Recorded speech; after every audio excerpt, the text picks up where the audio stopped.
This is a special feature of the Don't Quit Your Day Job podcast. Guess where I'm at? I'm in Mr. Carter's classroom, and it's 1975 again. No, I'm actually at Brooklyn Pop, which is an immersive art exhibit here at Industry City in Brooklyn. Very easy to get to. This has got to be one of the most amazing interactive art exhibits I've ever been to. It channels through all pop culture of Brooklyn, television, film, and obviously I'm right here at the Welcome Back Carter set, and let's get a little reminiscent over here. Here in the classic song "Welcome Back Carter" from the TV show, which was a huge hit. Love this track. But there's so much to see here. I mean, we're coming up to the Saturday Night Fever exhibit, which is my favorite movie of all time. So there's so much to see. There was stuff from Do the Right Thing, The Honeymooners. There's so many photos and video that we shot from here today. It's overwhelming, but in a good way. If you really want to catch this, it's going to, I believe, the end of February, to the beginning of March. It ends. So definitely come over to this. It's called Brooklyn Pop. You'll love it. You'll have so much fun. There's stuff related to The Godfather, Goodfellas. So we're going to be shooting some more videos and photos for you guys to check out. But this is so cool. I mean, look, you got a Welcome Back Carter lunchbox. Let's see if oh my God, and actually the thermos is inside too. I mean, I think my co-host Mike had one of these. I think he did. So this is so cool. So we're going to be showing you more along the way. You're right. I feel like dancing. You know why? Because I'm on a replica of the very famous dance floor from the classic 1977 movie Saturday Night Fever with the legend, Mr. John Travolta, who's right here, and he's eating two. Let me get two. This is another section, as I mentioned, of the immersive Brooklyn Pop exhibit here at Industry City. This is so cool. I mean, look, they have this Lenny's Pizza sign. I mean, there's a very cool pinball machine of this. I actually remember this pinball machine. Then they actually recreated, which people have watched, recreated Tony's bedroom from the movie.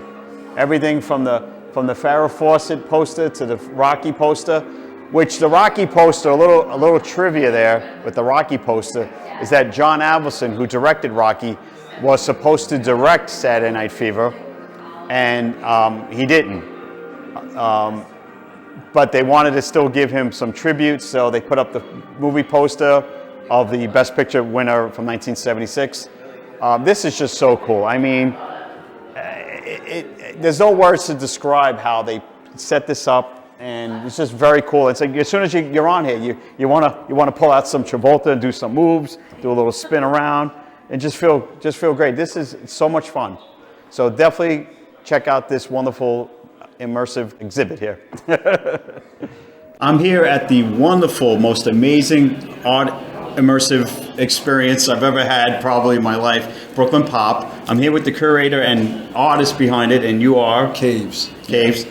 And we wanted just to get a few minutes with him to talk about this wonderful experience and know a lot about this gentleman and what he put behind this.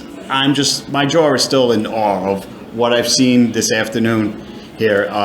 So tell us a little bit about yourself.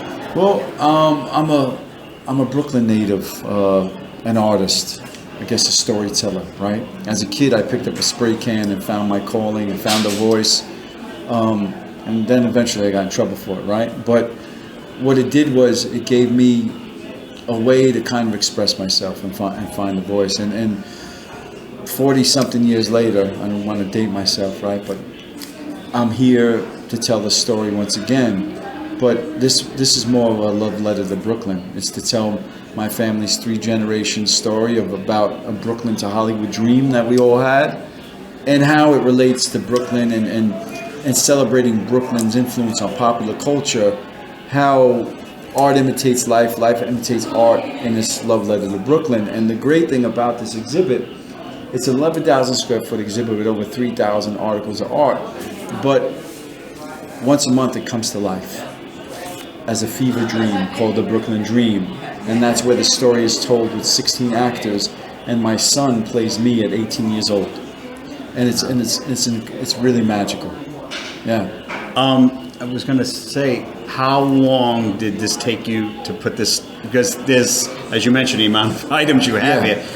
How did you put this together? I mean, this is just remarkable. Well, thanks to Industry City. I was here, I had a studio and a gallery here, an art studio here, and I've been pitching these guys the idea for quite some time, at least 5 years. And then when the space came open, we decided, okay, let's, I talked to my wife and said, we have to go all in and build this. It took us about a year to build.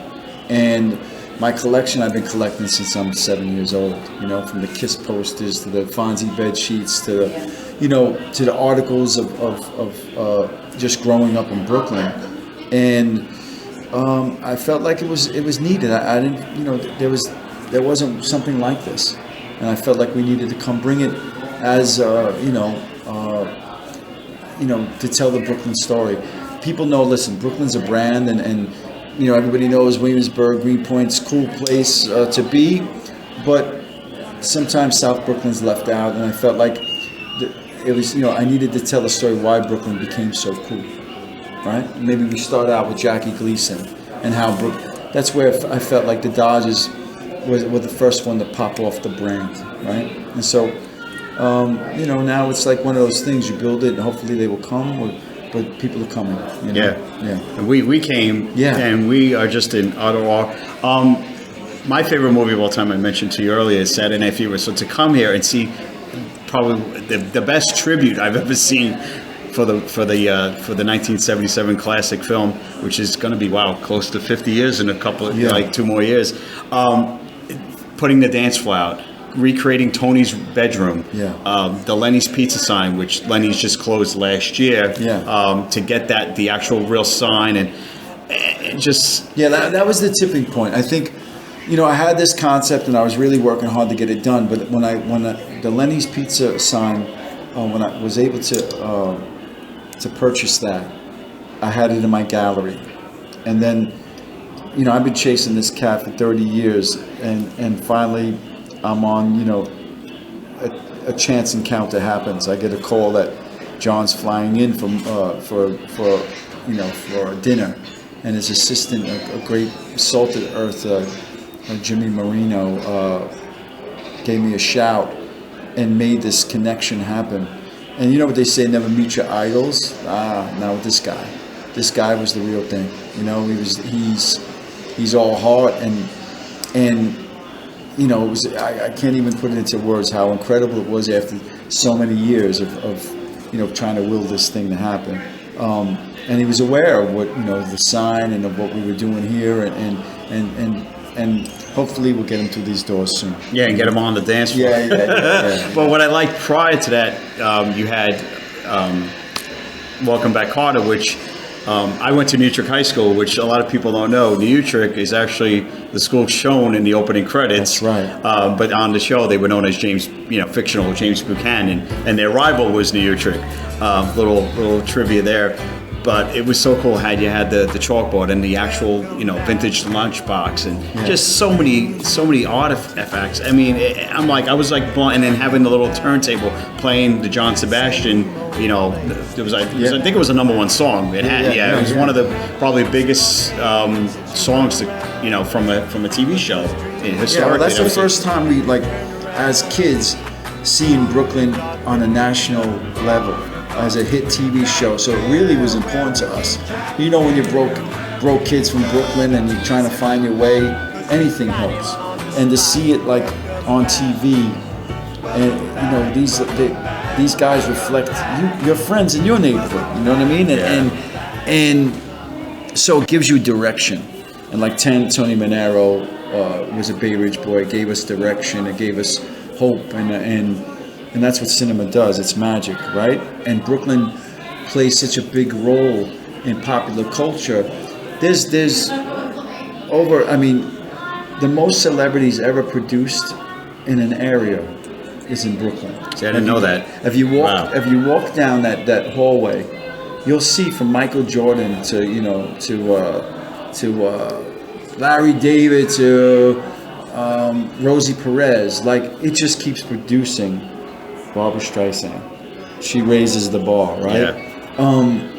It just keeps producing these celebrities. I don't think there's any place on the planet that does this. Yeah, absolutely. Queens is a second, but Yeah. but Brooklyn is the borough. Yeah, because when I was going through it, some of these people that you think, wait, I thought they were Queens. No, they're from Brooklyn. Yeah, so well, listen, John Travolta gets the honor roll of Brooklynite because he's from Jersey, Right. But he played such a big role in these roles as a Brooklyn guy. But with that had to be celebrated in a way where how can I celebrate that? I have to tell it within my story and my family's story, because there's a Brooklyn grit and a Brooklyn underdog story that where all this comes from. The bottles, all those seltzer bottles, there's over 200 dreamers, Brooklyn dreamers, and their dreams came true. And hopefully that right, you're sitting in a dream that came true. So when we were walking through the first part of the exhibit and all, we saw old photos, and we saw a woman, Marie. Yeah, that's my grandmother. That's your grandmother. So Marie Okay. Quattroni, the Quattroni sisters were singers and dancers in Bay Ridge, and she father came from Italy, and he was an opera singer. And when he came here, he was a tailor, but he was abusive, and they had 8 kids, and they lost one to domestic violence, and he was my great-grandmother had to raise 7 kids on her own. Typical Brooklyn kind of story, especially around the Depression, right? And my grandmother took to the cinema to dream. And she would make records at Woolworths, and you'd hear her singing on that record. And that's where the dream starts for us, because she thought maybe she could be Rita Hayworth or something. And yeah, I don't want to give away too much of the story, but it starts with her and her voice. Yeah. And then us as little kids feeling like, oh, she must be famous, So We saw something there, like the story, and then your grandfather. We were all saying, a group of us, we were like, wow, he looks like Robert Duvall a little bit. He does. Yeah, he came out of the Battle of the Bulge. Yeah, a power we were like, trooper. what? I was like, that ain't Robert Duvall. They had like those. They didn't have much, but what they had was those photographs. Yeah, and they looked like movie stars in it. So as a little kid, I just felt like they were. Yeah.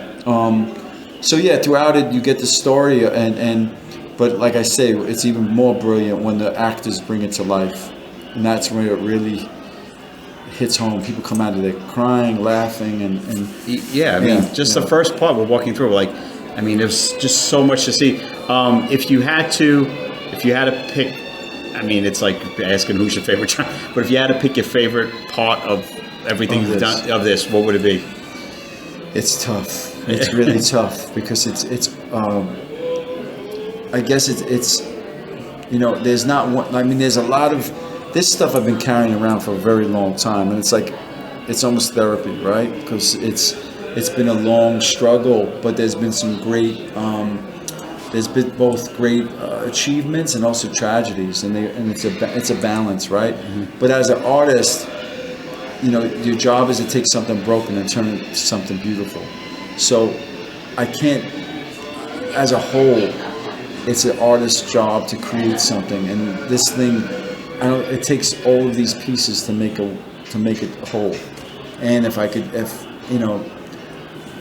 to celebrate my mother's and sister's, passing 30 years now, a hit and run driver that was never found. For me, it's the most important thing. Yeah. And then, of course, celebrating Brooklyn, right? So, yeah. They always say someone has a purpose. Yeah. You found your purpose. Yeah. This was what you needed to do, what you wanted to do, and you got your message across, which is the most special thing out of everything. And what's the other thing that's special is that, well, it's a piece of art, but it's not complete until people come and live in it. And that's the special part, is that the connection, when people walk through the door, then it's complete. Because then, just like yourself today, like really loving it because you grew up in it and you know what this means. Yeah, I was just I was taken away. I didn't know what to expect. I mean, just by seeing some photos from online, and I was like, no, I want to come to this, and So I don't I'll keep it a little to this, where if you have time or make time, you have to come to this exhibit. It's going on now until hopefully for a long time. Yeah, ongoing. It's like jazz. We're trying to like make sense, and hopefully the people in Industry City see this as